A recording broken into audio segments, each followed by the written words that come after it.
After, right, yes.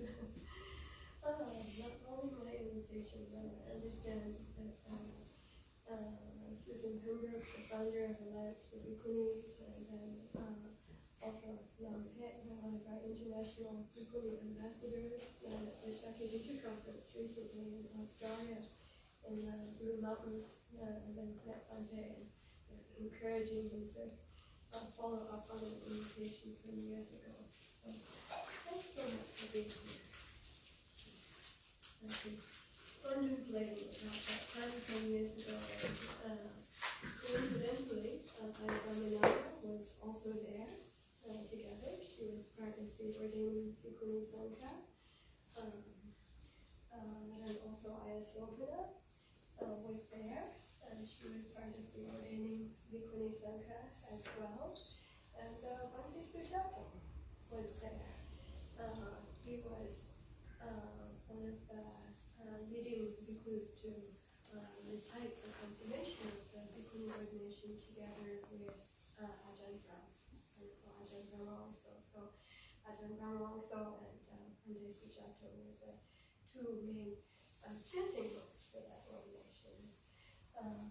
Really appreciate both of their participation and also soberness and Dhammanandas at that time. We're missing Aya Satima, who is now 10 years older than she was, as we all are. But Aya Satima, having been older already at that time, is much older now. And I heard that the pains of aging are coming upon her. So I'd like to share really blessings with her this evening also. She's at the Evergreen Metta Vihara in Colorado, which is her place of her, she said her place of her final meditation. So we'll see about that. And then also Aya Santini from Indonesia has also become a Bhikkhuni preceptor since then. And she was there with us. Aya Silawati, who came from Indonesia with her, has already passed away as well. So, big Anicca. Yeah, oh, yes. I'm sorry to mention suddenly like this. She passed away a couple of years ago. Yeah. And in fact, her dedication, when she passed away, her dedication for what the people offered in her memory was for Sutta Central, which is, which Bhante Sujato has since, and then that's something that's come up during that time. So Bhante Sujato is the author of Bhikkhuni Vinaya studies, and I remember delving into many of the mysteries of Bhikkhuni Vinaya left in the crypt or in the locked Tipitaka cabinet behind golden doors for 1,000 years, and looking into and studying these things together before I myself became a preceptor, and we were spending a lot of time looking into these questions, and Bhante Sujato was leading up a great team doing that. So he's the author of Bhikkhuni Vinaya studies, and we'll be having the time together later this week, I hope, for our Bhikkhunis community to discuss about Bhikkhuni Vinaya studies with him. After that time, then Bhante got the idea about liberating the Tipitaka, so making the readily accessible translations of the early Buddhist teachings available freely in English to anyone who's interested, and then also in all the known languages, known language translations that exist, and to link that all together in one site, so that you can just click over between the old Pali text and Sanskrit and Chinese and Tibetan and Russian and German and Tagalog and Klingon. All like this. And so, Bhante is, after his early years in Thailand with the Ajahn Chah community and learning metta meditation with Ajahn Chah Chai, also learning Vipassana in the Mahasi tradition with Ajahn Tong. Where I found Bhante was at the same monastery. Yes. Yeah. And so after his early years in monastic life, some time on deserted islands and caves and things like this, maybe not entirely deserted island if you're there, right? And he became such a great advocate for the revival of Theravada Bhikkhuni ordination and liberation of the Tipitaka to make that widely and easily accessible and available, and open up studies of it. And now also he's become founder of Lokanta Vihara, yes. Lokanta Vihara in Sydney. Lokanta Vihara means the monastery at the end of the world, and this has to do with climate change. Well, that has a number of meanings, yeah. Well, yes, thank you, that's right. It has to do with our contemplation this evening. And has to do with climate, and has to do with a number of things. Well, it's near Parramatta, and if you know Sydney, most people think Parramatta is pretty much the end of the world. Right, so. yes, right.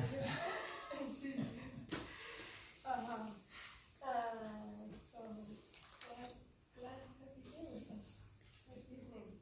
I don't know if you know it or not, but both Bhante and I used to be in a band before we came. Well, it's not the same band. Bhante was on the vineyard, and I was with the northern branch of the band Nirvana. Northern Lights, and offshoots up North Country from there. So we have this in common as well. So there's four big things, or 5 big things in common. No, 6 if you count the haircut.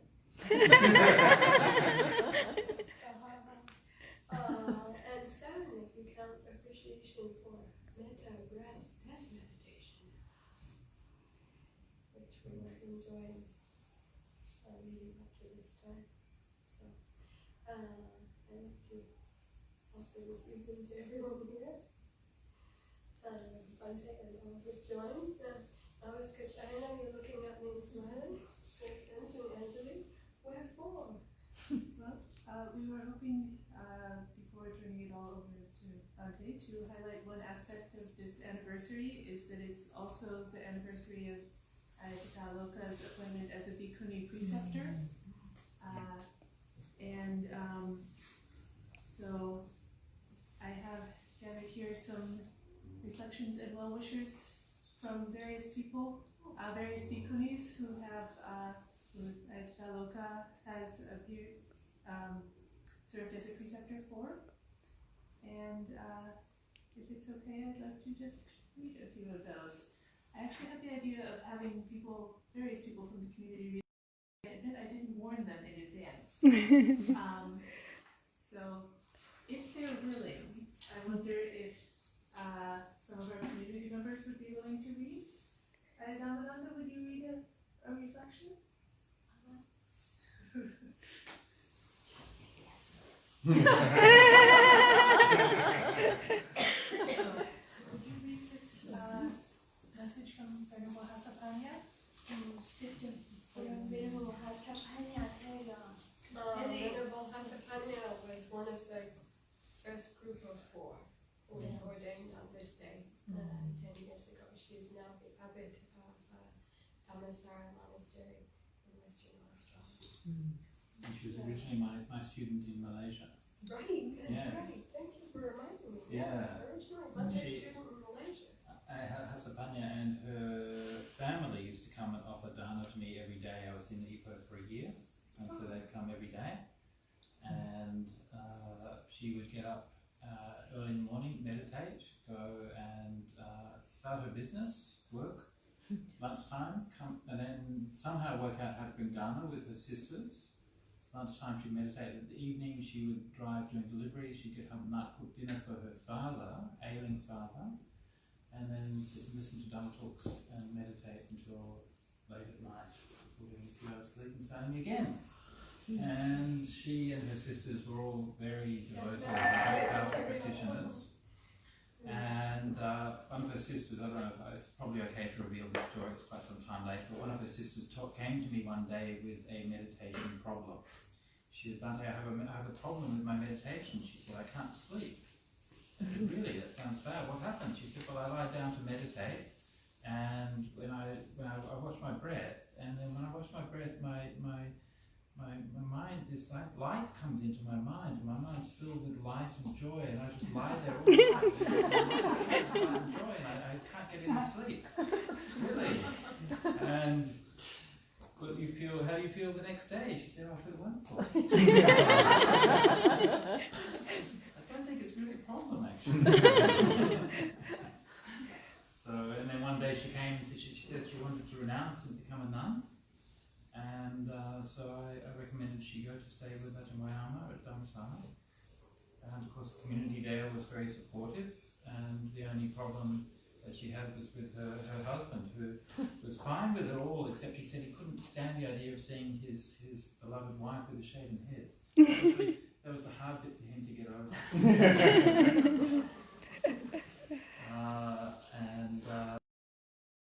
Also,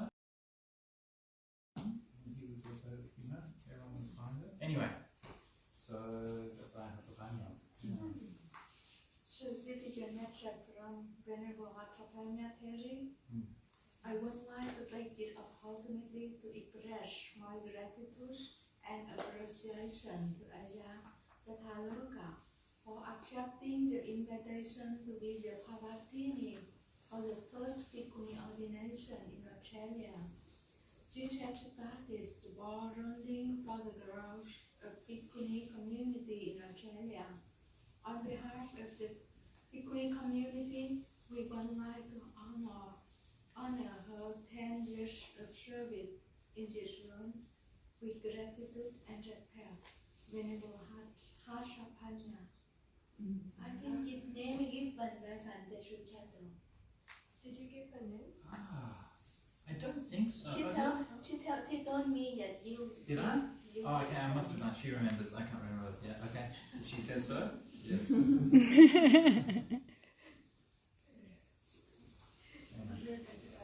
I'm going to read one from Adiyoti. I'm not sure I can do the accent. Adiyoti was part of the second ordination, which came in 2010 at the annual heritage. But that's the Bhikkhuni ordination. In fact, the first time I served as the preceptor for the novice ordination was at Bhante Monastery, when Bhante Sujato was abbot there. And Venerable Adiyoti had been in the white robes for a while as a Meiji in Thailand, also studying Waramkam, and in the same Mahasi tradition as Bhante Sujato as well. And so they asked me to come over for a Bhikkhuni seminar and to be the preceptor for her Pavacha, and her going forth into the saffron brown robes and undertaking the 10 precepts of the Samanera and Samaneri. That was the first time I served as a Pavacha preceptor at the invitation. And she came across here then for her first Vasa at her Anubodhi heritage 9 years ago, 2010. And please go ahead. Well, I thought Adiyoti was on the retreat in Burma. She's awful active. She took her a few days. Yeah. She's in Burma. She talks about that in her message. She writes, Dear Aya Tataloka, happy anniversary. Over here in Myanmar, one gets another angle on the importance of Bhikkhuni ordination. In many ways, the situation of monastic women here is exceptionally strong. They are able to dedicate themselves full-time to meditation and studies, even for decades. On the other hand, they are clearly categorized as lay people and are not offered nearly the same support and respect as the monks. And women here believe they are inferior to men, at least part, because they can't become Sangha. And the monks here are deeply respected and worshipped. Nuns, although they don't have as many resources, their living conditions are much worse. And they can be very poor, often save up and buy things, including robes for the monks. However, the monastic women are deprived of the Vinaya and its protections. I found myself squashed next to a layman in a 6-hour taxi drive, the seat in front taken by a lay woman. They are not always respected so much and lack a coherent and harmonious way to organize their communities. Also, we line up ordination and formal expressions of respect and reverence are all reserved for the bhikkhus. Also, the nuns take the 10 precepts from a bhikkhu every 2 weeks and receive all the teachings from bhikkhus, although there are incredibly accomplished meditators among the nuns.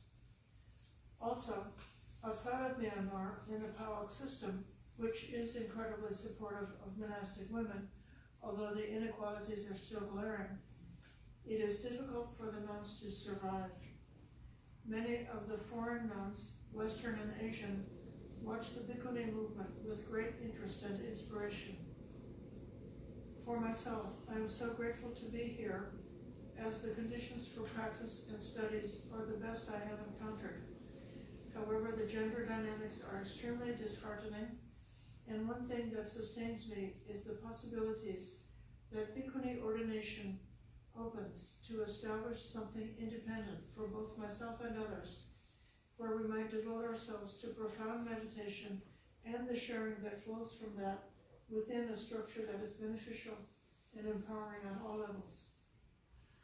So feeling much gratitude to all your efforts, hardships, and perseverance over so long in creating the causes and conditions that enable such enterprises and dreams to be possible. The conditions that have the potential to allow monastic women to fully unfold and blossom in all their radiance. Signed with respect and metta.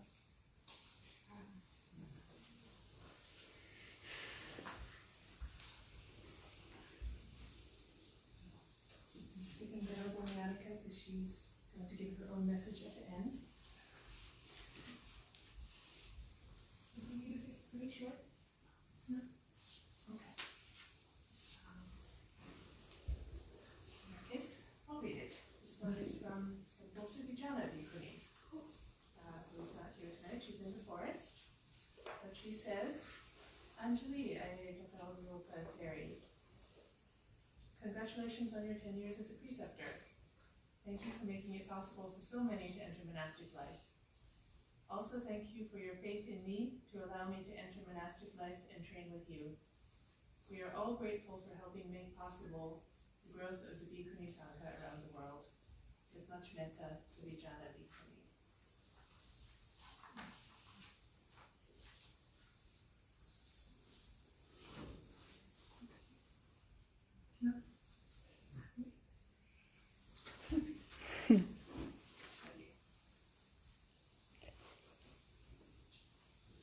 From Venerable Ananda Bodhi Bhikkhuni. I would like to celebrate and honor the 10 years that Ayattatthaloka has been giving seminary Papaja and Bhikkhuni Upasampada to women around the world. Her groundbreaking work in Australia 10 years ago has opened doors for women wanting to ordain, where previously there seemed to be only walls.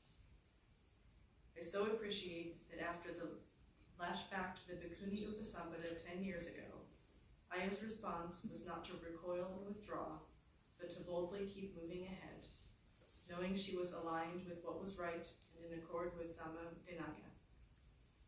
Thanks to this, and with the support of Bhikkhu and Bhikkhuni Sangha, many women have had the opportunity to fully step into the ordained life. Personally, I am so grateful to have finally been able to align my life with the form the Buddha gave for women renunciants, and am deeply grateful to Ayattatthaloka for stepping forward to offer Upasampada to Ayasantacita Ayya Nimala, and me in 2011. Ayya Sansachita is currently traveling back from New York and is not able to write in person. May you have good health, Ayya Tataloka, and long may you continue to ordain and support women in the holy life. Sadhu, sadhu, sadhu. Anandabodhi Bhikkhuni.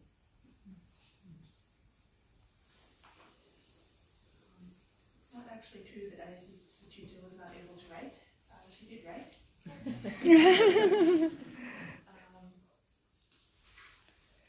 Anyone else in the audience like to read them? Any volunteers?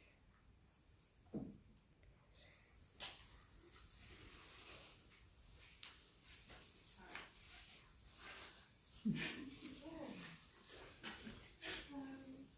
This is from Penngrove, Bhikkhuni. Dearest Ayati, heartfelt gratitude and congratulations on the 10th anniversary of your service as preceptor for Bhikkhuni ordinations. I honor your courage and dedication to make Theravada Bhikkhuni ordination available for women again in contemporary times. This is a deeply challenging path we are all rediscovering together, and I am so grateful that you have been willing to step forward to open the door for me and other women. It was very important for me in 2011 to take Bhikkhuni ordination with the Western Bhikkhunis as preceptor, and you have then been the only Western woman qualified at this time. Now slowly, through your initial support, other women are growing into offering the same service in the West. Thank you so much for helping to reopen this powerful path of training for women, and may you live long and happily, enjoying the fruit of your courage and farsightedness for the benefit of all sentient beings.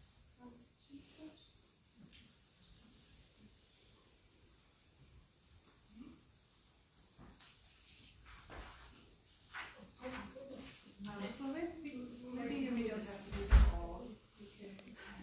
There's more here, and this is only, maybe a third of those who served as preceptors more total. So lots of gratitude for all of that. Maybe we can move ahead to Venerable Leonica, who has something else here she needs. Injury on the foot. First few steps are.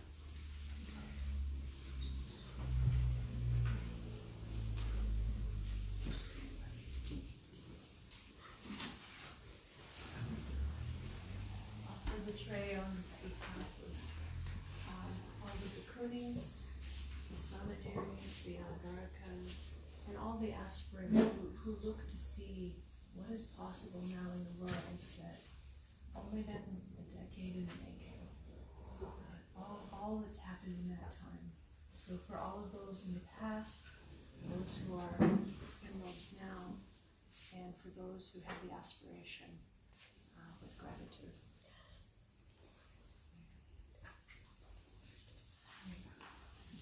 Was it right with it? Yes, please. We should share this with you, but okay. It just goes through. And Ayya Dhammananta and Ayya Sopana were part of this together 10 years ago. It's something, for Bhikkhuni ordination, it doesn't happen just with one preceptor. It happens with the Sangha. The ordination is actually the person who's ordained requests the Sangha, and it's the Sangha's acceptance through which they're ordained. So I'm the most recent of the I tried to add it up this morning, and I got a couple different numbers, but I think I'm the 17th Bhikkhuni ordination of all of the.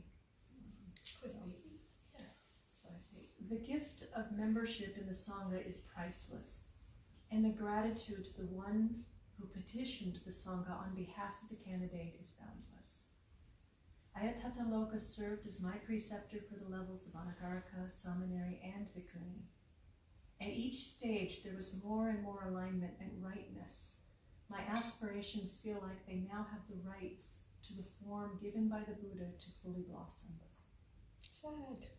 Ayya Tataloka's courage and commitment to enter this path of practice as a fully ordained Bhikkhuni, and then to lift up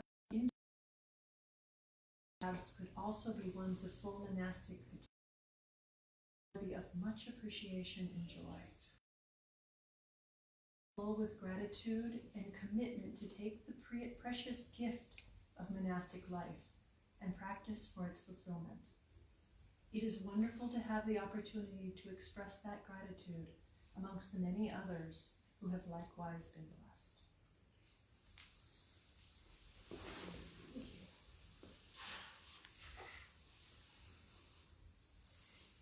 Sukho Bhutanam Upato. I didn't know what they had in mind for this evening, but one day, you know, when I was a kid, then when I thought about what I would like to be when I grew up, then not too many things looked attractive to me, but I thought maybe long distance truck driver.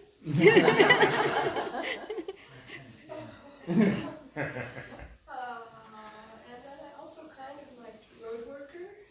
And I feel like my job in this regard has been also like road worker.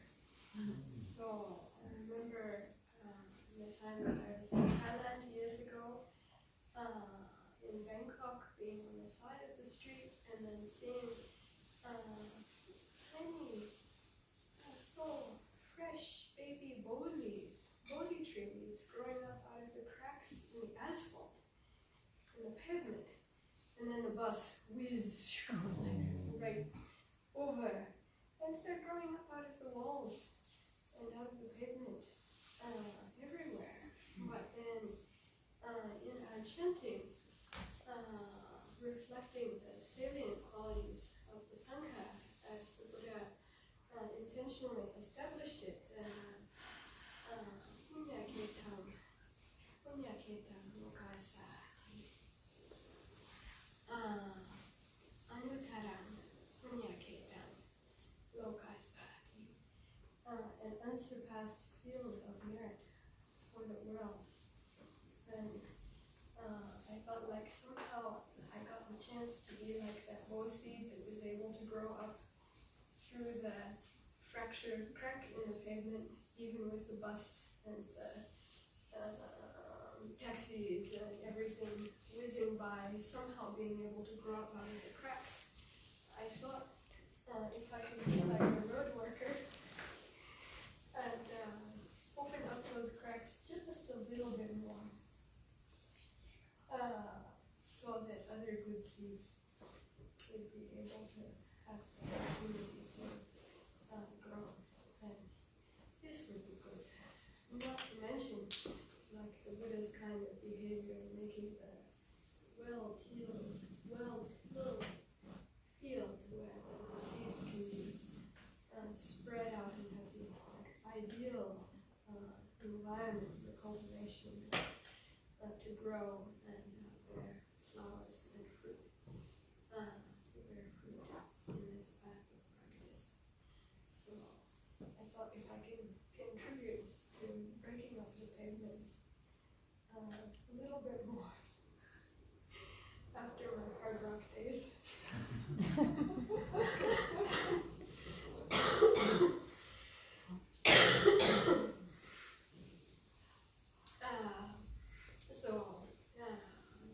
It seems like that much has been successful. I feel like the next generation also, they have the work of further refining the cultivation environment. I'm happy to just have been served for a little while as a road worker.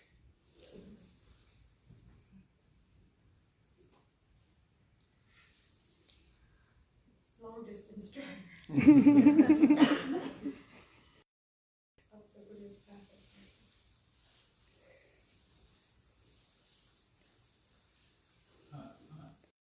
Wondering whether we should, since we have a few people who were there at that time, maybe we should have all the people, maybe the people who were there should share some memories about the events of those days and what happened.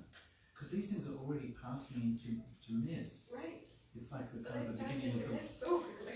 yeah, it's like the start of the Lord of the Rings. These things are passing away, many things have gone, many things have been lost. Yes.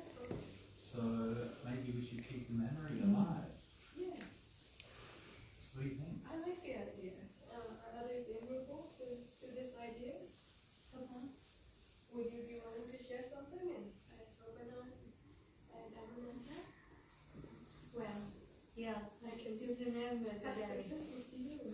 yeah, that we come together and discuss about ordination, the first ordination for Bhikkhuni in Australia. And we put a lot of uncertainty at the time I jumped around overseas. Yes. And we make decision where the ordination will take place. It could be in Bodhidharma or in Dhammadharini. And I suggest that it should be in a tablet, Shima.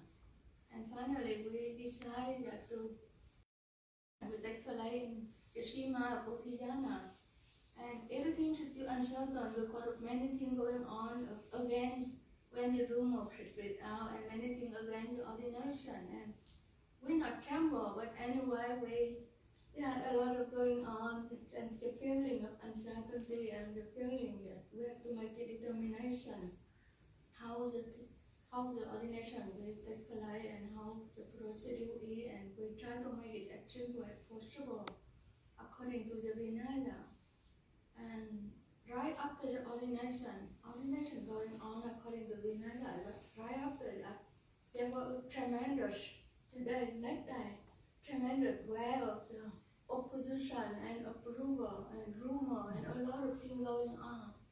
And I was shocked when I heard about some of the Western Sangha against, because in my mind I think that only Eastern people have that conservative, not the Western people. So when I heard that it is a Western monk who against, I was so shocked. Just how can Western people and to have so such a close mind? That is based on my expectation. And yeah, we just feel it and let it sink in, and we were together again and feel it totally. And I just to take the responsibility. So not all the blame we pour on Achanbara.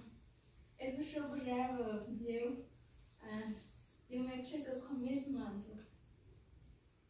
I feel it all, and how to say it. Something have to die for something to launch.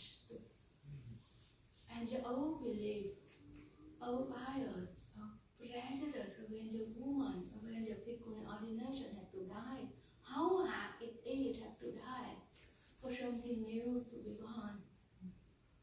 And that is a collective continent among us. Even before that, we don't know each other, but we were unified in that ordination.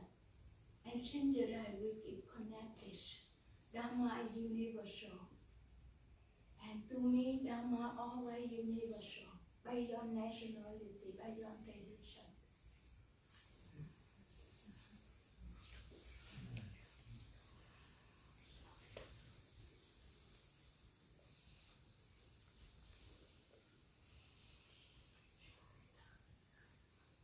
Can I pass this to you?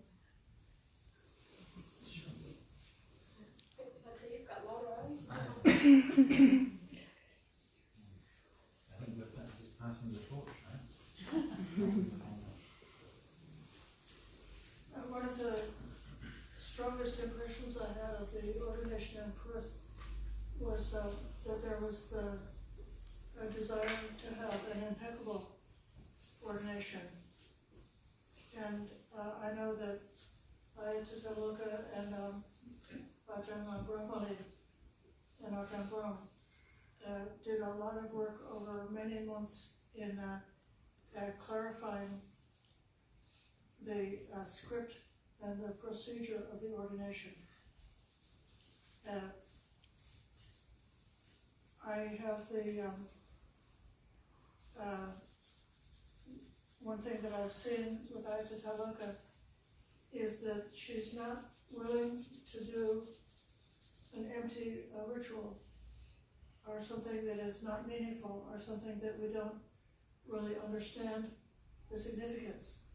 So as we go back in history and we are excavating these ancient texts and then trying to make them meaningful. And I've observed the way that we do ordinations. The script that was developed for that ceremony has been repeated many times. And I've also participated in other ordinations that are done in other places, where there's like a subtle or differences in like who's assigned to be reading on certain lines. And the experience I've had and what other people have reported is that the way that was developed at that Perth ordination is a very meaningful, personal way of doing an ordination that goes to the heart and seems to have a lot of power.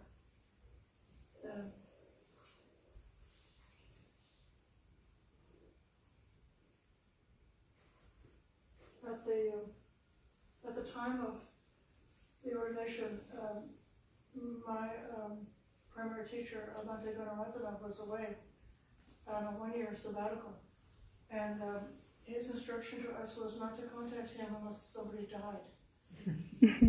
So I didn't contact him. And then there was also a concern about controlling the amount of publicity that happened before the ordination, so as to not stir up anybody who would, and monks who were opposed to it, that might have some strategy that would make it difficult for the ordination to happen.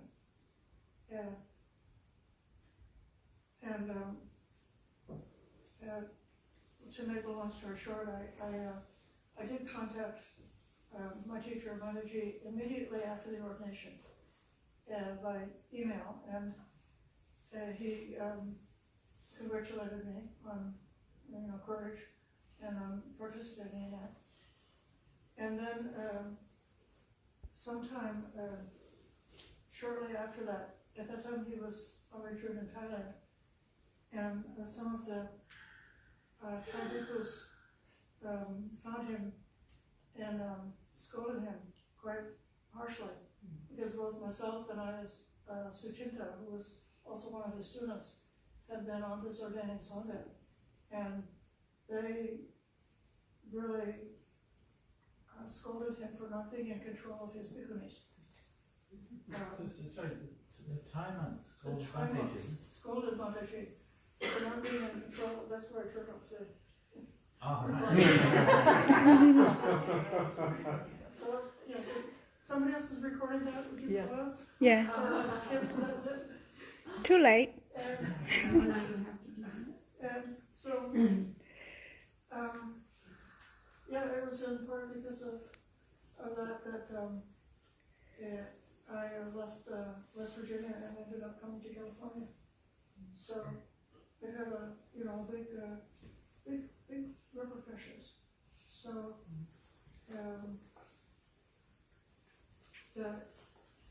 what IIT has been doing are so many acts of courage and grace in the face of people who are challenging and saying, no, this is not correct, it's not possible, and having the confidence about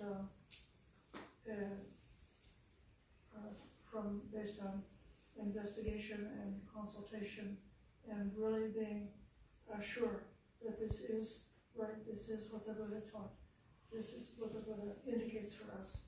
It's suitable to do so, it's proper to do so. And because of that confidence and courage, not just ignorant courage, but educated courage, has, I think, had a lot to do with whatever success we've had so far.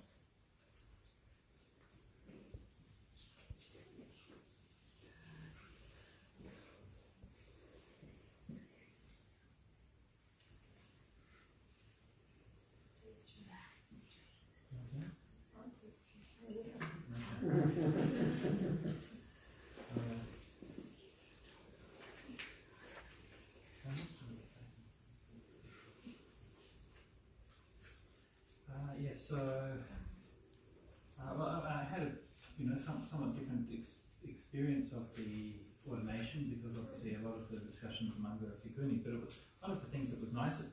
I think one of the things that's very nice for me about that whole process of doing the Bhikkhuni ordination was that there was a lot of conversation between the monks and the nuns and those who aspirants, but also across the different traditions. So, and that's something we kind of sort of fallen off a bit, but around those times there were a lot of email threads, discussions with the Tibetan nuns, with the Korean nuns, the Chinese nuns, people like Yi Fav and Uchi Guansunim, and so many others. Those wonderful Tibetan Bhikkhunis as well, who I got to know through that process, and it was so good to meet many of them recently again in Sakyadhita, and to catch up with like Venerable Lecture Somo and Venerable Tesima Tenzin and others who are very courageous women who've been leaders within their own fields, and to see that recognition of that commonality in the different traditions and different places that we've come from. And of course we have our own distinct teachers, our backgrounds, our practices, but the basic philosophy, basic teachings of the Dhamma is always the same. So we found those things were in common, and that gave us a lot of ground to investigate these things. And I think that that has an impact, obviously a profound impact here and immediately with these people, but also much greater within those other traditions as well. And that's still unfolding. We have here very visible and very positive expression of what can come from that, but many, many struggles and so many struggles and difficulties in so many different places, and we just heard a little bit from Ayya Adimurti about some of those issues. My own recollection of that time, and there's a lot of mythology being spread around about those events. One of the things that happened, and you alluded to this, but when the basic organisation and planning for how to do the event was done originally by Ajahn Brahm together with Ajahn Wayama, who sort of set the date, did some of the basic ideas and these kinds of things. And one of their aims, because Ajahn Wayama's health was already starting to deteriorate, and I saw her, when did I see her? Last year? And she's hardly able to talk anymore. Her mind's still clear, but still her health has really, really fallen down. She had a cerebral degeneration. And this is starting to impact them. So they wanted to try to hold the event quite quietly. There was a interest from Al Jazeera, wanted to come and do a major documentary and document it all, which in retrospect would have been awesome. Well, the idea was to do it quietly so that no one made a fuss about it. Obviously that didn't work. We should have gone all in. Right? Yeah. We should have gone all in. And again, holding it at Bodhinyana in that Sema, and it was just, it was just the Sangha. Fairly small number of lay people who came and witnessed it. And if we wanted to make a big deal about it, there could have been thousands of people there. But we obviously tried. The intention was to do a very small, very kind of pure in-house event.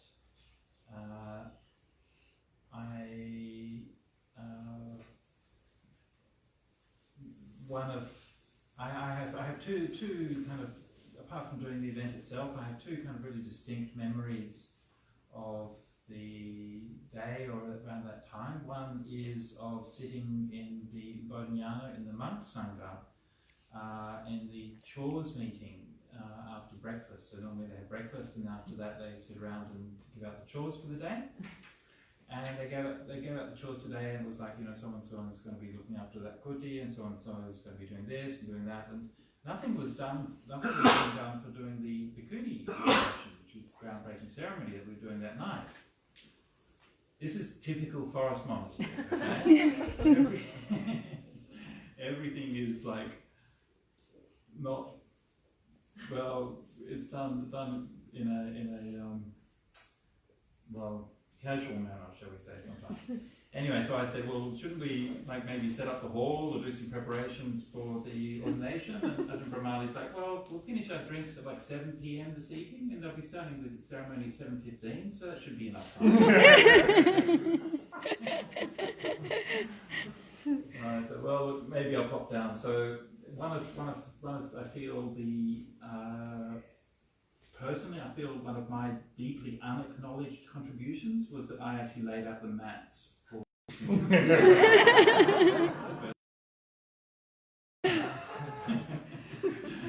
Because that wasn't going to get done otherwise. Yeah. Anyway, so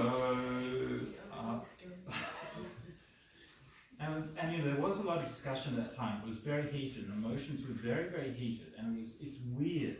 It's weird and like, especially I think for me as a man, especially as a white man, like I don't know how like these things work, like discrimination and prejudice. I mean, like, you know, I'm the one who's doing the discrimination and prejudice. That's my heritage, right? I get to discriminate against everybody else, so why should I bother about it, you know? And when you grow up, you don't really learn how these things affect people.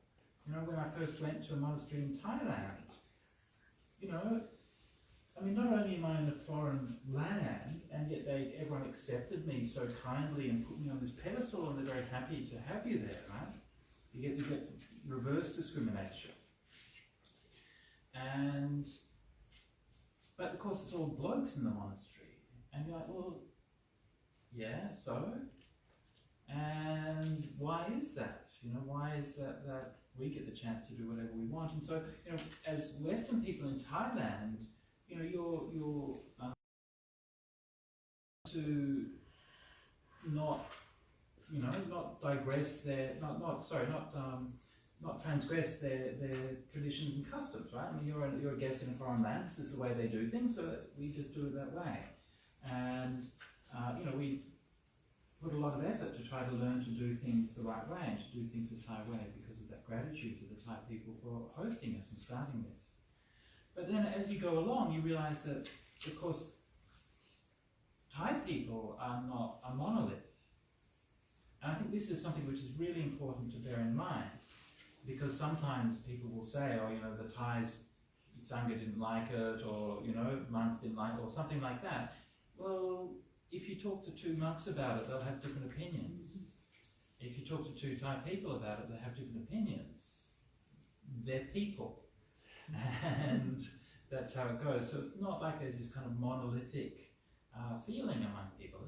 It's diverse, and people have different kinds of ideas.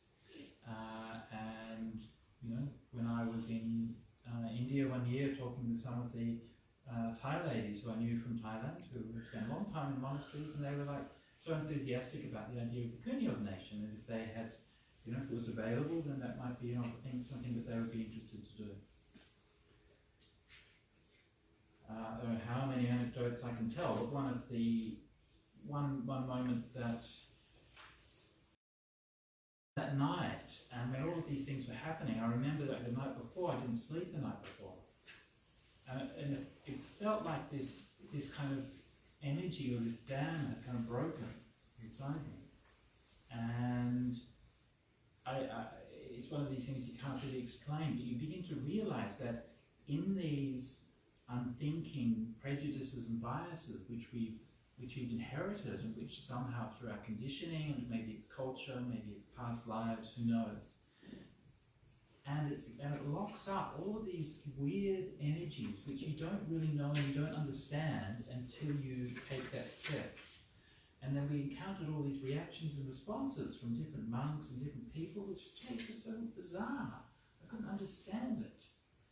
And it's a palpable force. It manifests as this very real psychic energy which changes and transforms how your mind and your body are.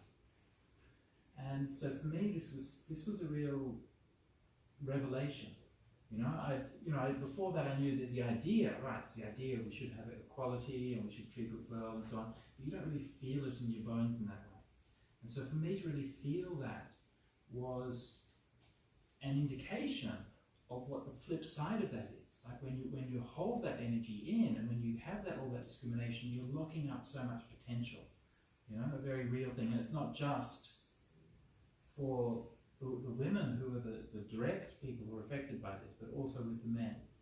They're also less than they should be, and less what they can be because of that. So this was, to me, was something which was just such a transformative moment. And there was all of this weird kind of opposition, and I know that there was genuine concern that some monks were going to crash the ordination and come in and stop it from happening, and we were taking to make sure that didn't happen. Ajahn Brahm had gone to England to inform Ajahn Sumedho of he'd gone to England for his family and so on, but when he was there, informed Ajahn Sumedho that we were going to do this ordination. And so he was kind of on his way back, and the Sangha, meanwhile, the monk Sangha, meanwhile at the monastery, had discussions about this, and we were all informed of what the other monks were saying in the opposition, and everyone was asked, do you want anyone have any objections or problems, and all of the monks were very supportive. So it all kind of, that sense of support from the Sangha there was always very strong. And we did something that, in its own way, I think it changes the world. And it changes the people who were there, for sure, and it changed the world.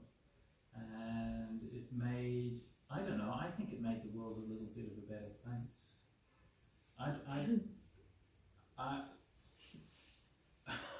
don't know if I'd still be a bhikkhu if I felt that there couldn't be bhikkhunis, because it's just not right. And to me, that kind of support and community I've had from my bhikkhuni friends over the years is such an important part of my monastic life. These days I go back to a monk's monastery, it feels very blokey. And that's all right. I mean, what do you expect, right? But it's just something missing, It's just something missing, and we need bhikkhunis. Otherwise, Buddhism is just kind of limping and broken, and the Dhamma is not fully expressed. So, okay. Do you mind if I ask a question? Yeah, of course. Some people said that you're the one who convinced Ajahn Brahm to give the ordination. Not really true, no. Do you want to know how that really happened? The real story, how that happened? Then there are other people who said, Ayatollah seduced him and all that. I met Ajahn Brahm briefly twice only before his ordination. People say all kinds of things, so I'm interested about this one, because some people said that Bhante Sujato convinced him. Yeah. The conniving. The architect. Yes, some people said. Yeah. Anyway, Ajahn Brahm and I laugh about that sometimes, because people say the other thing as well. They say that I'm his puppet, right? So I'm his attack dog. So he can play good cop, and then I'll be the bad cop. And we were laughing about the idea that he might be able to actually tell me to do something, and I'd do it. This concept or what? Anyway, so for those of you who don't know, I'm sure many of you know of Ajahn Brahm and so on, but many of you know him that he's someone who doesn't sort of hold that kind of, I'm going to be the leader and tell everyone what to do, and he's very, he treats everybody like his friend, and that's all, And anyway, again, I'll just say a bit of the history, because some of you may not be familiar with it. Our tradition comes from Thailand, and not everybody here necessarily. Like Sovna just said, her background was with Bhante Ji, who's from the Sri Lankan tradition, so it's a little bit different. My personal tradition is from Thailand, and in Thailand, in the 20th century, the most common avenue for women who Chi would wear white, not unlike the Anagarikas here, with a shaven head and so on, and then that would be, and that's what you can do for the rest of your life. And that's fine if people want to be made Chi, but it means that there's very little support available, and it doesn't, there are kind of really important things like, say, healthcare. Right, so monks in Thailand will get healthcare, and if I get sick, I can go to a monk's hospital and get treatment, and the Meiji cannot. So it really impacts on very practical things in their life. So over time, there'd be some movement to reform this, and the Thai people and Thai Sangha may have different views on it, but there were some laws stated or expressed, or Sangha ruling stated or expressed, that said it's not possible for a woman to take ordination or the going forth or to wear a brown robe. Just as a legal point, in case anyone's wondering, the Thai law doesn't actually forbid Bhikkhuni ordination solely, it also forbids Samaneri ordination. And the Thai Sangha Raja emphatically rejected also the Siladhara ordination, also something which is not particularly well known among things. So any kind of wearing brown robes and being fully renunciate was out of the question. Anyway, so we sort of grew up in that environment, and it was more or less assumed by people within the Sangha that, at the most, women might be able to have Samaneri ordination or 10 precept ordination. So when Ajahn Brahm set up Bodhinyana, he actually supported a nuns community at Bodhinyana from very early on, and there were Thai Meiji there in the very early years, and the original idea was to have have nuns staying in the monastery. But over time, the monks community grew, and the nuns who were there in those early, there was some Thai Meiji. Also, there were some Western nuns. There was a couple of, there was some Australian precept robes, and I met her later. So they made those, attempts to set up a nuns community. It didn't really last. But it was always under the assumption that it would be a 10 precept like Samaneri, rather than the full Bhikkhuni ordination. And the difference really is that with the full Bhikkhuni ordination, it's full acceptance. So that you have the framework, the legal framework of the Vinaya, and you have the recognition that you are somebody who's devoted your life to this path. Now, when I knew Ajahn Brahm in the 90s, then that was pretty much his position. And I started to get more into looking at Bhikkhuni ordination.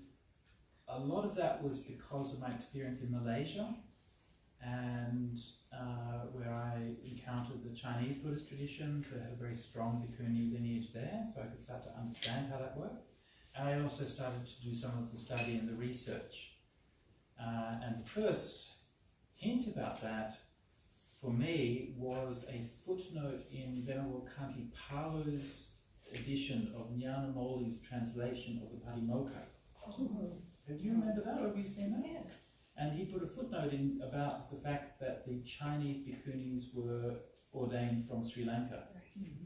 And so that opens the opportunity for the ordination in Theravada. So it was actually Kanti Palo who was the one who I first read that from. And so it seemed to me that there wasn't really any serious obstacle to doing Bhikkhuni ordination, and that we should support it. And Ajahn Brahm and I had some discussions about this, but he was still, more or less following that line. Now, the decisive point, as far as I'm concerned, the turning point was in I think last year here you had the Global Buddhist Conference, right? Yes, it was at the Global Buddhist Conference in Singapore in what would it have been, maybe 2004? Number one. I'm not sure if it was the first one, might have been the second one. 2006 was it? 2006 in Germany. Maybe, no, in where, sorry? In Germany. No, not the Hamburg conference, before that.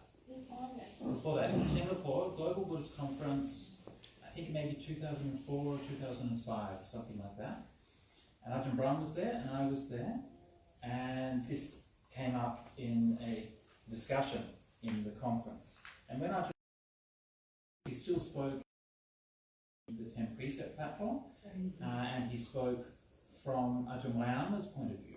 He expressed her point of view that she still supported the 10 precept platform. Yeah? And there was some very passionate responses from the floor. One of the long-term members of the Buddhist Fellowship there in Singapore, this elderly Chinese gentleman, got up and he was like, if my daughter wants to become a nun, she must be able to become a nun. And if my wife wants to become a nun, she must be able to become a nun. Why shouldn't they be able to become a nun? And so this was very powerful. There was a elderly, or somewhat elderly Sri Lankan monk there, whose name I forget, who argued or perhaps implied that let slip something that in public that I have not heard actually expressed in public before. And he didn't say it 100% explicitly, but I was listening closely, and what he was saying was that the real reason why women cannot ordain the robes is because of menstruation. Yeah. Yes. Yeah. Yeah. Yeah. Menstruation to birth. Yeah. And what about It's a Hindu. It's It is. Right. It's a holdover from Hinduism. Yeah. Hinduism and Brahmanism of whatever. Right. And I mean, it sounds very strange and things, but you know exactly what I mean. Right? And in many of these countries, this is still a huge deal. No? Well, there's just the myth that monks will be desecrated out of their vinaya if they even walk past a laundry line that have the underwear or any types of female, pieces of garment is defiling whatever their concept of vinaya is. So forgive me. Had a walking pilgrimage in the northeast of Thailand and up to the Mekong River,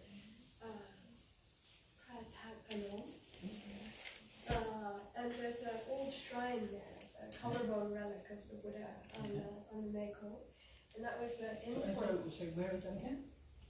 Where was the place on the Mekong was? Kat Panom.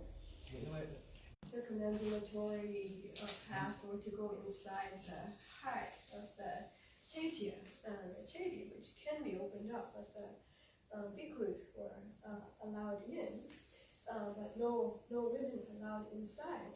But then they said because I was a bhikkhuni, they hadn't had a bhikkhuni visit before, but the bhikkhuni can.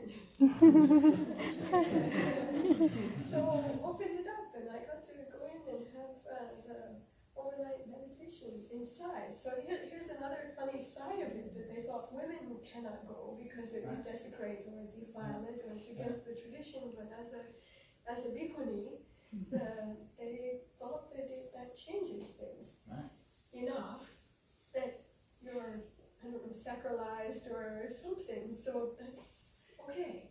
And open the door. And what a beautiful place inside. So it's interesting how the different permutations of this idea go around. One wouldn't want to accuse humanity of consistency. But that's not. Ajahn Brahm was very happy earlier this year. He told me that he'd been with a group in Sri Lanka, and because normally in Sri Lanka the women can't go into the Bodhi tree. Right. And then he was with a group with a Bhikkhuni leading. Right. And were you there? No. I wasn't there at that time, but you know, when the Bhikkhunis from Dhammadharini, then this first group, the first group of Bhikkhunis who were ordained 10 years ago today, they received a sapling of the Bodhi tree from Anuradhapura in Sri Lanka, and they, as Bhikkhunis, they were allowed to go up and to receive it at the foot of the Jayashri Mahabodhi. So that special exception was made for them as for Sangha Bhikkhunis. So how to understand? So so the story I was getting on, so Normally, although you've seen the pictures of Sangamita Terry, oh, thank you. That's so nice. Thank you very much.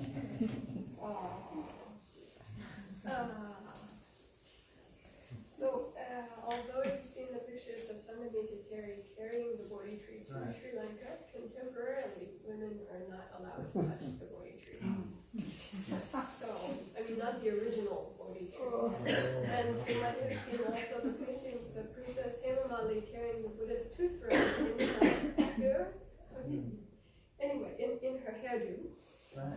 Smuggling the tooth relic out of India and to Sri Lanka, and the Temple of the Tooth is considered one of the most sacred places next to the Bodhi tree. And so this was a woman who smuggled the tooth relic from India to Sri Lanka, but women also generally not allowed to go into the inner sanctum of the Temple of the Tooth. So these are the cultures and customs that have come up during the time of the absence of the Bhikkhuni Sangha in Theravada Buddhism. So how did this impact Ajahn Brahm when he heard right. I was just getting to it. Now, at that. Good night. Good night. Please, yeah, we're getting a bit late, so if anybody needs to go, please feel free. So, at that conference were a number of women who are well known to some of the people here. They were Chi Guang Sunim, a senior and a wonderful Korean Bhikkhuni, who, right? And they're not messing around with those Korean Bhikkhunis, and they're absolutely like take no prisoners. Right? And then there was Venerable Bhikkhuni Yifa, right? Okay. A force of nature. Yifa is absolutely a force of nature. And there was Venerable Lekshe Soma, who again is, many of you may know her from American Bhikkhuni, but she's one of the senior generation of, I think ordained in the 70s of American Bhikkhuni, Tibetan tradition, and Angie Monksfield, who is the leader of the Buddhist Fellowship there, and she was the one who started this Buddhist Global Buddhist Conference movement. And Angie was there. Now, after the conference finished, on that night of the conference, we went for dinner. Right? Yes. So, of course, we weren't eating, but anyway, so we were going to have a talk and sitting at dinner. And on one side of the table was myself and Ajahn Brahm, and on the other side of the table, all of these four women. And I just sort of sat back, and Ajahn Brahm had no chance. Like, because they heard him talking about the 10 precept ordination. And then they were all, there's no way that he could possibly withstand. That, as far as I know, is what really changed him. It was after that, yeah. You know what? When I, Sobana and myself, we went to visit Dhammasara. Right. After the Bhikkhuni seminar at Santa. Right. We went to visit there on their invitation, and they had a lot of questions. And Ajahn Brahm explained about her ideas and their ideas about the 10 precept ordination, and they just had a lot of questions about how to make the Bhikkhuni discipline in contemporary times. Like, how are we doing it? They had a long list of practical questions. We spent days going over them. Session in the morning, in the afternoon, in the evening, in the later evening session, and with all of these questions. And we spent days with it, and they considered, and I felt like from what we'd studied and what we'd learned, what we practiced, every single question was completely answerable and not a big hindrance and completely doable. That was my own sense. Yeah. But I really respected their discernment, their own, self-determination in a way, what they wish to do.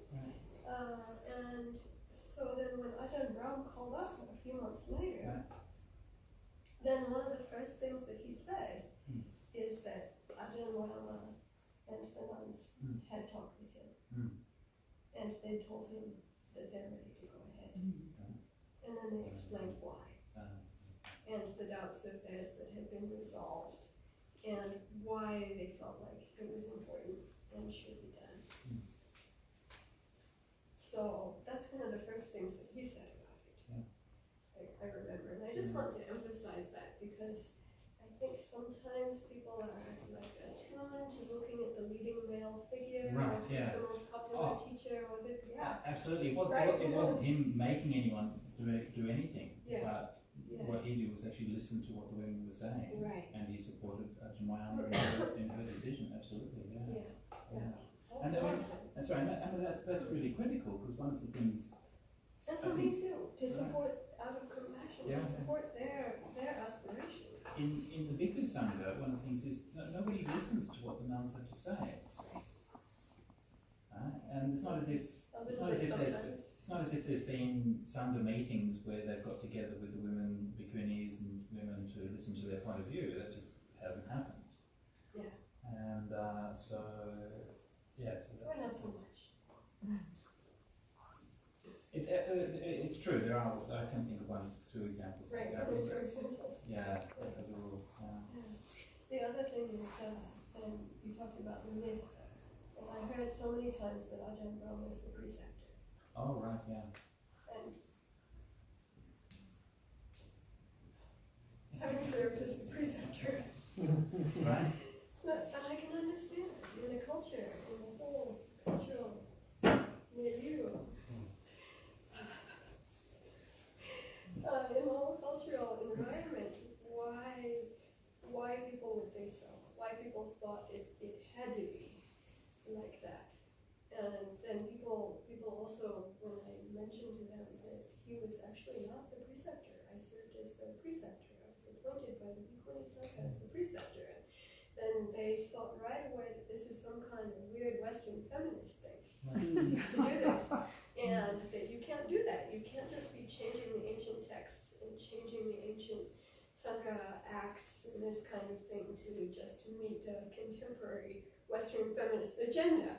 I'm practically quoting the things that I heard about this, but you know what the text says, what the Pali text says.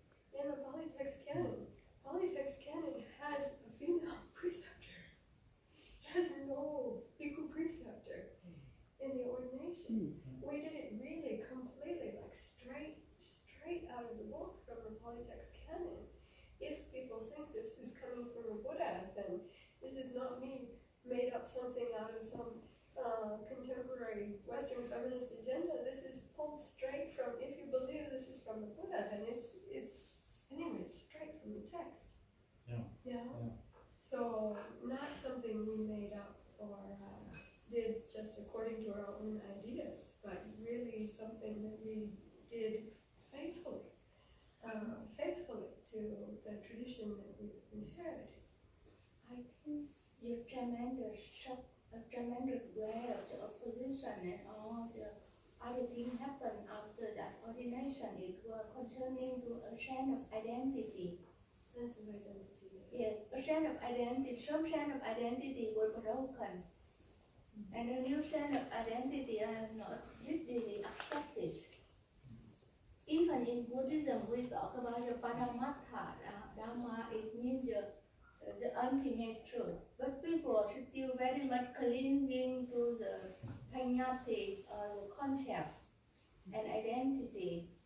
And the identity of the Bhikkhuni already died out 1,000 years ago, and later on some of the elder well-known monks established an 8 precept, 10 precept, and there is a kind of identity, Menchi identity, Silasin identity, and Silamata identity. And when Bhikkhuni ordination come up, they thought that kind of identity broken, cannot continue.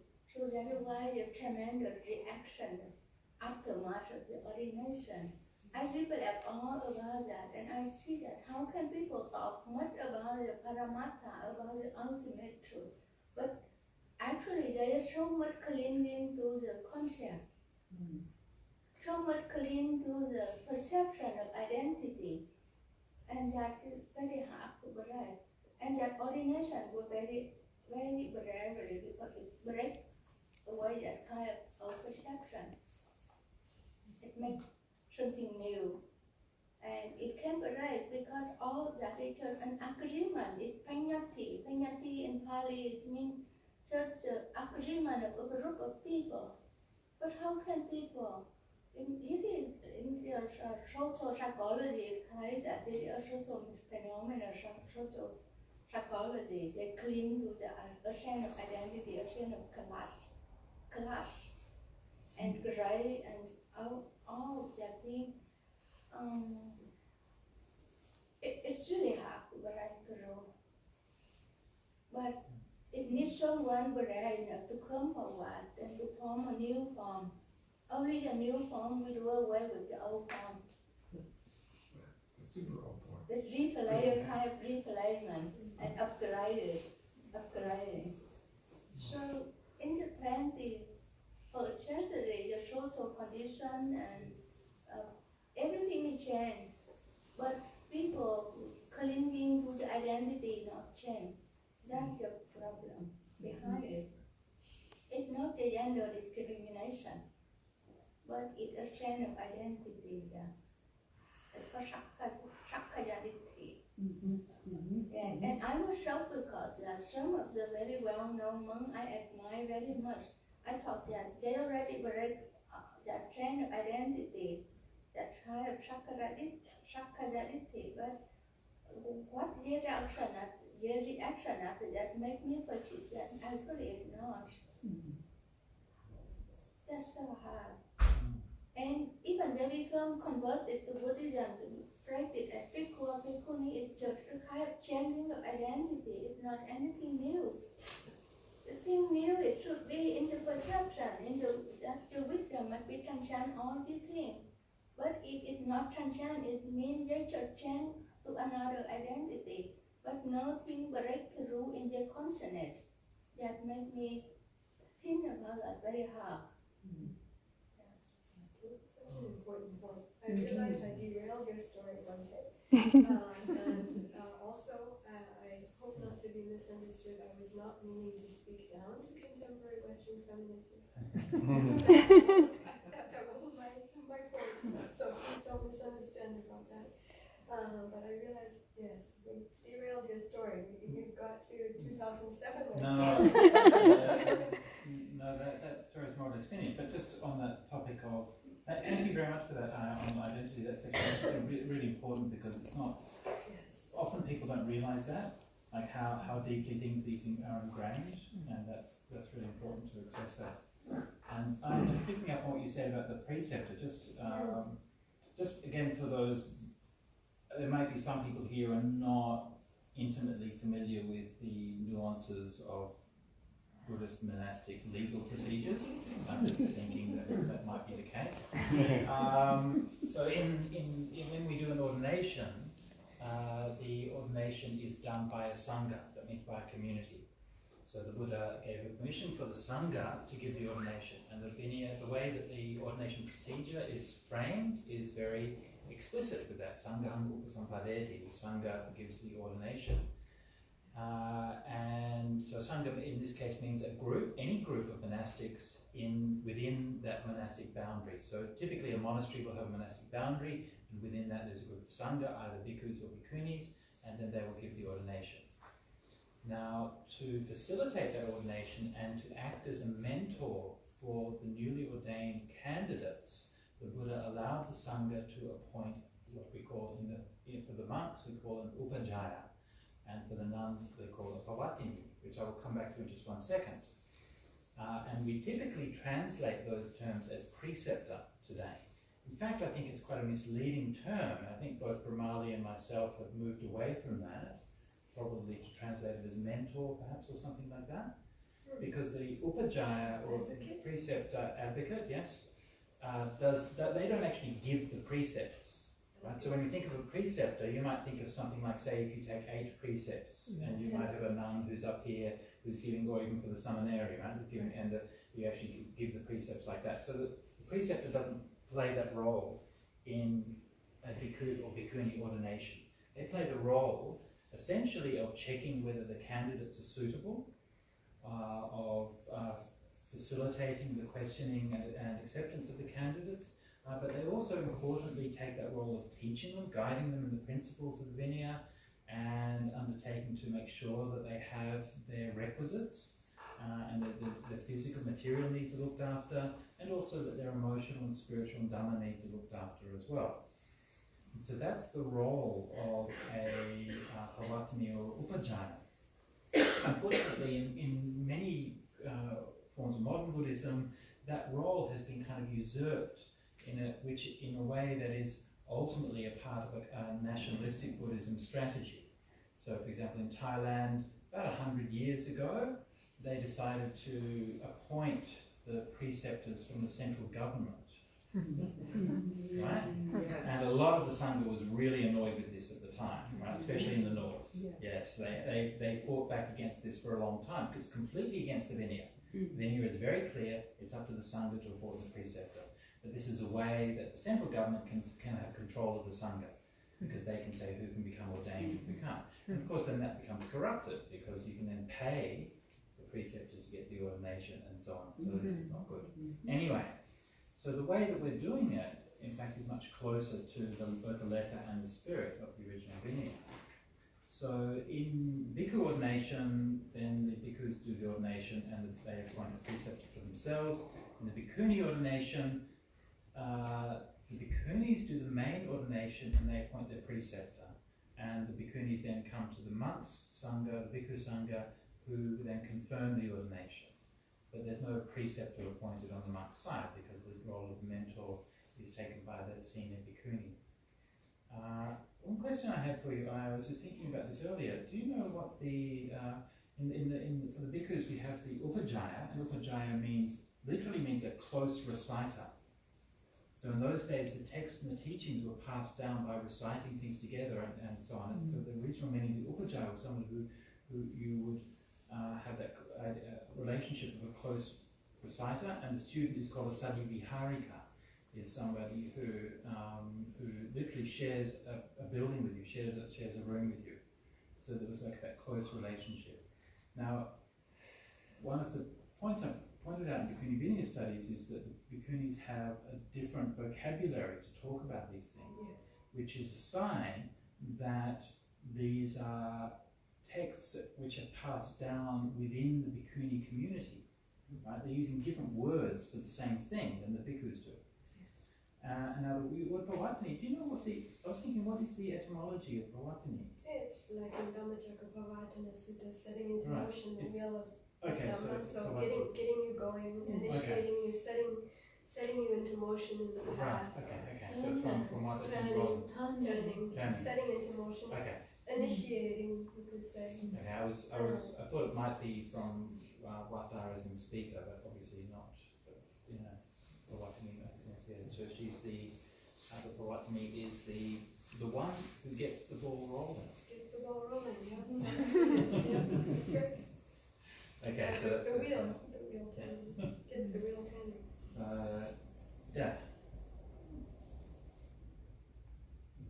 I contemplated about that. Right.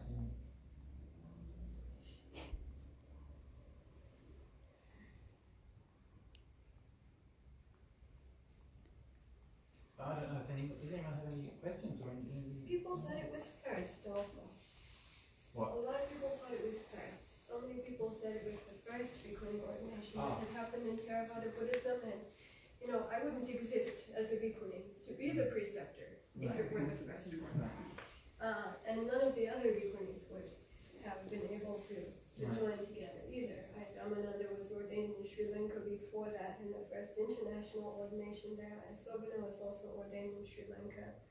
And already quite a lot of ordinations had happened. Right. So there was, 1988, then my own preceptor played a role in that, and then 10 years later, then they started ordaining really a lot of those who had been 10 precept nuns and lay women aspirants in Sri Lanka then from 1998 10 years later. And then this is 2009 is how much longer after that? This is another 10 years, right? So by decades, then there were already a lot of Bhikkhunis at that time. But, Right. and those who were practicing or living and practicing in Thai forest tradition, Right. but not with any legitimate standing as Bhikkhunis in Thai forest tradition.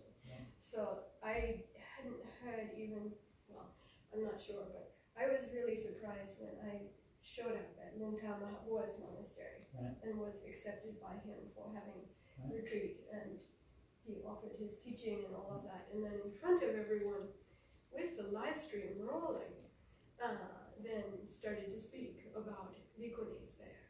And he was so encouraging, and it was really just shocking to so many people that he would actually use the Bhikkhuni way in live stream in public with so many busloads of people from Bangkok there listening to the Dhamma talk and all of that. What year was that? Maybe 2003, Okay. I think. Winter of 2003. Yeah. Likely 2003 or 2004. Yeah. I mean, knowing Ajahn Mahabua, he probably just said it because it would annoy everybody. But Yeah, no, actually, I feel like he had a kind of a great psychological strategy. yeah. Because he said something that was just so acknowledging. Right. Also because, you know, the way things were set up there. It's like this concrete floor and a tin roof sala like this, and then the Buddha image, and then Luntha would sit in the center, and normally then the bhikkhus are fanned out on either side, and then there's the mass of people who come to listen to the talk. Yeah. But that day after I arrived, according to his directions, all of the bhikkhu sangha sat at his left hand, and then he asked the bhikkhuni to sit at his right hand. He was the only bhikkhuni there. Wow. So No pressure. I felt right at ease. And then he mentioned that this is what the Buddha did. Right. That the Buddha had the bhikkhu sangha sitting on one side and the bhikkhuni sangha sitting on the other side. And there I am, like, I don't I was shy to be sticking out like a sore thumb like that, and I was really quite surprised because I didn't expect this kind of recognition. Most of the time monks who I had met would just call me a meiji, and they wouldn't say anything publicly, especially not if the cameras weren't rolling on live stream like this, about such a situation, and really challenged me at that Do you have time. a copy of the footage? I would love to get it. And I did. that is a research project for you. Yeah. You know, for the commemorative volume that's going to be published on the 27th, I wrote a little bit about this. Right. Yeah. That will come out. That's the commemorative volume for the 10-year anniversary at Dhammasara. They're celebrating the 27th with their kajia next weekend. So yeah, he was really challenging. He was like, just because somebody studies the precepts and gets ordained doesn't mean that they have adisila. The full ordination he's talking like this. Full ordination mentions the adisila, the higher practice of sila, as well as adicitta, development of the higher mind, and the adipanya, the higher wisdom. So then he didn't turn to me and say it specifically to me, but he said, make sure that this is translated into English. And then he said, just because you got an ordination, which people told me afterwards, even to acknowledge that there was an ordination, was already something. And studied Vinaya and its letters and numbers. Yeah. I still need to contemplate this. Yeah. I can see that. Yeah. Yeah. He really, Again, and then he said, people sitting there might- alone, having asked me to sit there alone, then he said, a bhikkhuni is not a bhikkhuni alone. Someone is accepted into the sangha. They become a member of the sangha. If you want to fully practice sila, having been ordained and having studied, if you want to fully practice sila, you have to have a bhikkhuni, you have to have a bhikkhu sangha or Bhikkhu Sangha or Bhikkhuni Sangha, is what he said. So my goodness, for those who understand Thai psychology well, not me, but those who were explaining to me afterwards, whoo, such strong and challenging speech. For those who are not familiar, Ajahn Mahaprabhu at the time was the most respected forest monk in Thailand, and widely regarded as an arahant.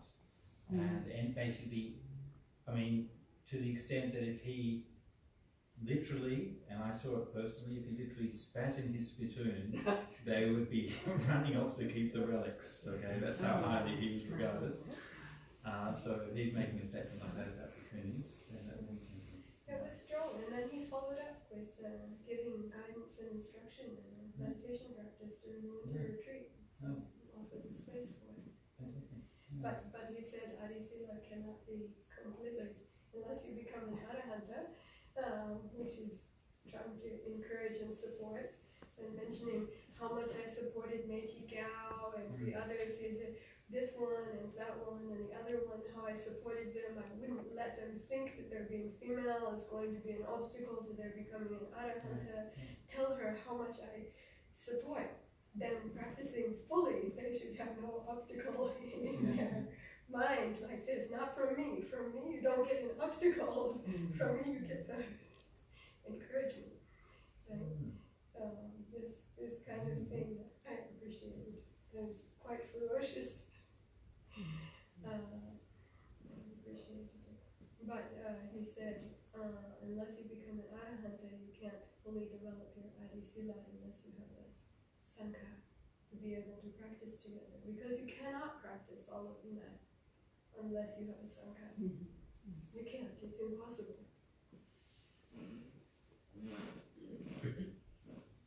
I'm still learning about that. Still learning about this. But Bhante, you was the architect? I was not the architect, no. I do claim some small role in setting up the mats. And a few other things, but yes. And doing the research. Doing some research, yeah. And like, for myself, I mean, like with most of the books and things that I wrote, a lot of the research I do for my own, because I want to find out, you know, and I want to learn for myself because I want to understand. But you know, as far as I was concerned, like Ajahn Brahm, we were there supporting the women because that's what they wanted to do. Yeah. Me too. But we wanted to do it impeccably. I had been invited before when Bhante talked about being in Bodh Gaya. Then we together gave the Buddha Vision Bhikkhuni training for the Indian Bhikkhunis with the international group of teachers, and then they were requested to serve as the preceptor for the large number of Indian seminaries at that time who had been awaiting another ordination for more than, and they've been awaiting another ordination for 10 years, right? So they hadn't had ordination since 1998 then, and that was 2007-2008 winter. And so they were asking, but I didn't have 12 vyasas as a bhikkhuni at that time. I checked with some of my mentors, and they said, do it impeccably. Do it impeccably. Wait a little while longer, and then do impeccably. So, compassion, and also the commitment to impeccability and methodology. And just to reiterate what you said before about, I think one of the sad things is that the actual pioneers in this were, of course, the Sri Lankans and the Indians who really took the lead and did the early ordinations. I mean, others helped as well. The Taiwanese nuns, Phokon Chang was supporting it and so on. And the actual pioneers, who were the Asian communities, get kind of erased, and we're told that we are imposing our Western ideas on them as we follow in their footsteps. I mean, you mentioned before about sometimes we're accused of imposing our Western feminist ideas, but I will just mention one Western feminist idea, which is very been very helpful for me. Carol Gilligan, this was referred to me by Ayadi who put me onto it. Carol Gilligan said that patriarchy works by dividing men against women and by dividing women against each other. That's how they think. So this is why it's so important for us all, and especially among the women's communities, to stick together. Yet last night I was talking about this, and I was saying these days life is a lot like living inside a horror movie, and the sense of anxiety and dread is can feel like we're living in a horror movie. And one thing that we can learn from that is that the decisive moment at the peak of idiocy in the horror movie is when one of the characters says, "Let's split up." And as soon as you hear those words, you know bad things are going to happen.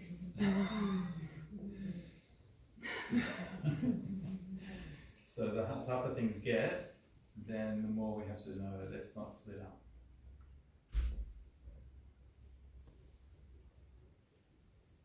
Bhante, actually I feel like this is part of the enormous learning for our Bhikkhuni Sangha, for those who become Bhikkhunis, like really learning how to not split in ourselves and not split with each other. Because those external social forces that have been dividing and disempowering for such a long time have been inculcated, often unknowingly, from such a young age in so many ways. And then we're told that where the safety and where the power lies is making an alliance with the powerful man. You know, it's really a great work for us, the internal work. The Bhikkhuni Sangha is not only just our meditation and our training with 311 precepts or our studying of the suttas. All of this is so relevant and helpful and important, but learning how not to divide, how not to undermine ourselves or each other, but a commitment to unity as a Sangha together, uplifting one another, mutual upliftment. I admit having been deceived by these other social ideas, because they're just so like insidious there, and then they will pick up this story or that story or the other story, but to come back to understanding about this again. So this is our big internal work, and I think for yourself as a male advocate,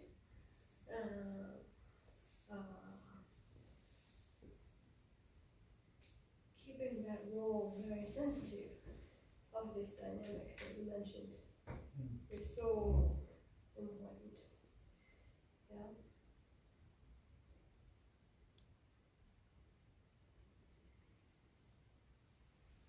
I appreciate your part in that. Thank you. I appreciate the others' part. 9:30. It's 9:30. Oh, this seems like the perfect time to wrap up.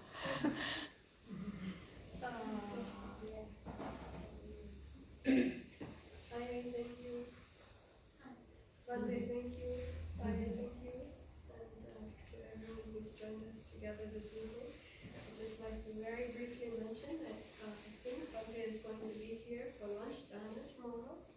So if anyone wants to come around that time, I don't know if you'd be willing to speak with anyone who comes at the time of lunch dana or not. I'm not sure about that.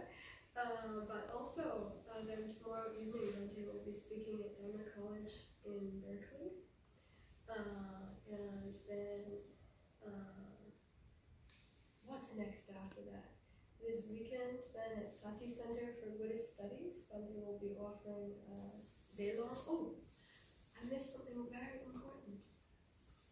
Coming back here for Pindapat on Friday. On Friday. In Sebastopol. Our Sebastopol Bhikkhunis Pindapat and outdoor Dhamma sharing in the Sebastopol Town Plaza.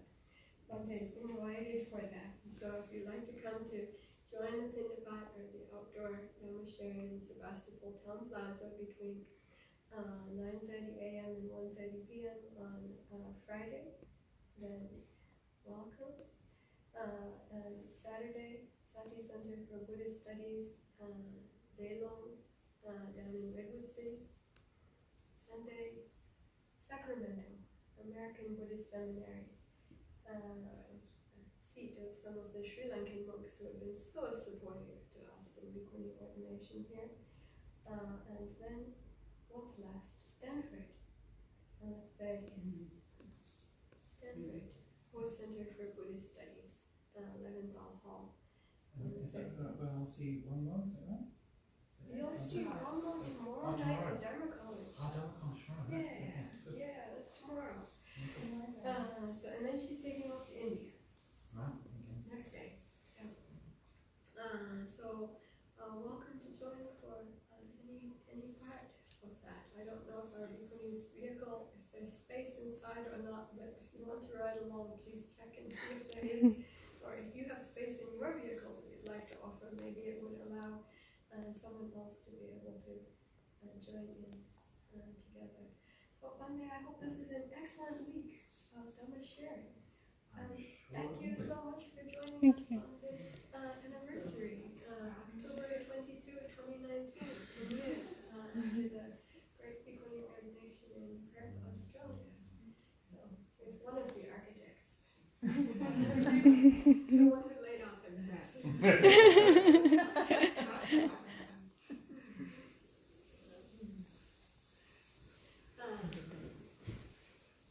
Would you join us in the closing chant? Please leave the chant as your custom.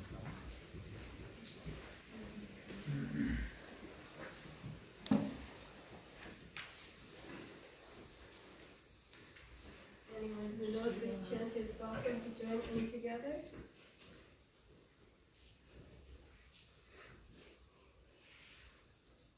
We don't have any bhikkhunis quite as tall as you, so our whole design is